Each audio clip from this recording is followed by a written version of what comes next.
Okay, so I figured I'd just make a quick video on some quick tips on how to make the best of your virtual interview conversations and stuff.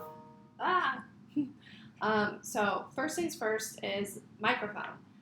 So right now you're hearing me through the external microphone on my webcam.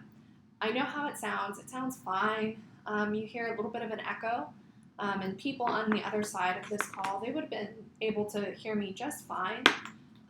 But sometimes you can get interference whenever you're talking through just an external microphone on your webcam or even on your computer if you don't have a webcam, meaning when someone is talking, they can also hear themselves through your microphone. So sometimes that can be a little bit confusing and distracting. So I'm just going to plug, these are just like simple earphones. I'm just with the speaker, obviously. I'm just going to plug it in. So this should be in. I know it sounds a little bit louder, but I hope that you can appreciate there's less of an echo and my voice sounds a little bit clearer. And you don't have that chance of having an echo when you talk or interference. You can buy an external microphone, but those can cost they're like $100. So like, why do that when this works just fine? But you want to be aware if you're someone like me, I talk a lot with my hands. If you hit this, it makes noises. So that's just one thing to think about. But it's really not that big of a deal. Second, lighting. The best lighting that you can do is take whatever lighting source and have it come at you from behind the camera.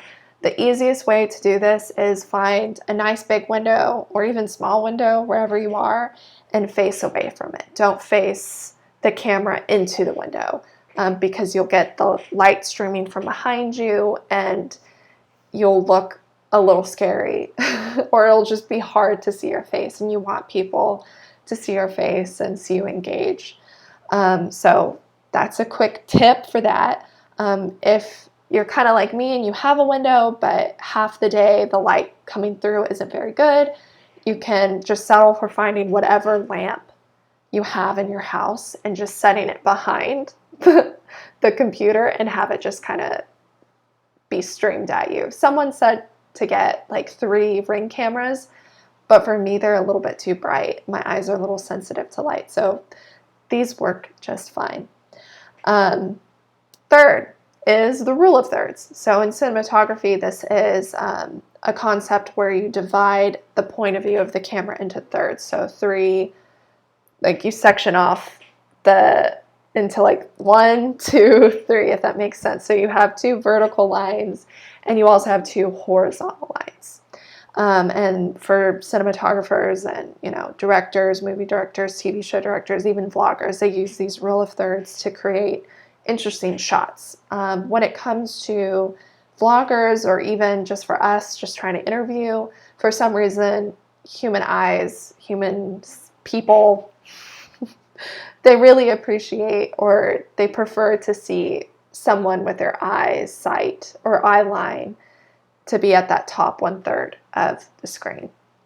So you want to position yourself or try to position yourself to be in that top 1/3 of the screen. A lot of people think you want to be more in the middle of the screen, but this isn't as flattering.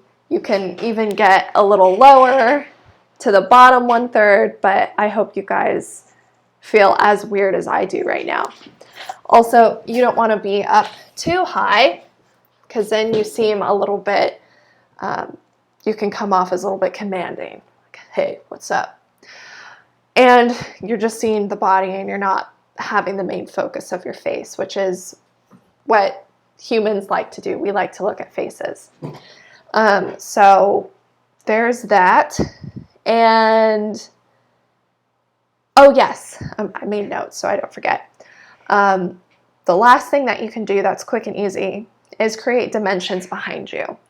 So I have this beautiful built-in shelf thing that came with this house, which I'm very thankful for, which is like the very back part of the dimension. And then a little bit closer, I have this plant, and then you have me.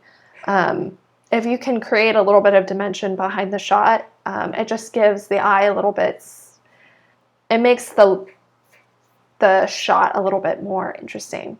A lot of people will sometimes do like a blank white screen behind them, which I mean is fine. But I did hear from one lady saying in the show business world, if someone just appears on a camera call with a white screen, they call it like the kidnapping screen, because it kind of looks like you're being held for ransom, like you're just in this white area, which I thought was kind of funny. So just like, doesn't have to be a bookshelf, just like throw a picture or your degree or a picture of your mom, and then, you know, something else over here, a plant, a lamp, a nightstand, your hopes and dreams, one of those. So hopefully that was nice and informative, and I'm sorry if it wasn't. I'm just trying to be helpful. I don't know. Anyways, thank you.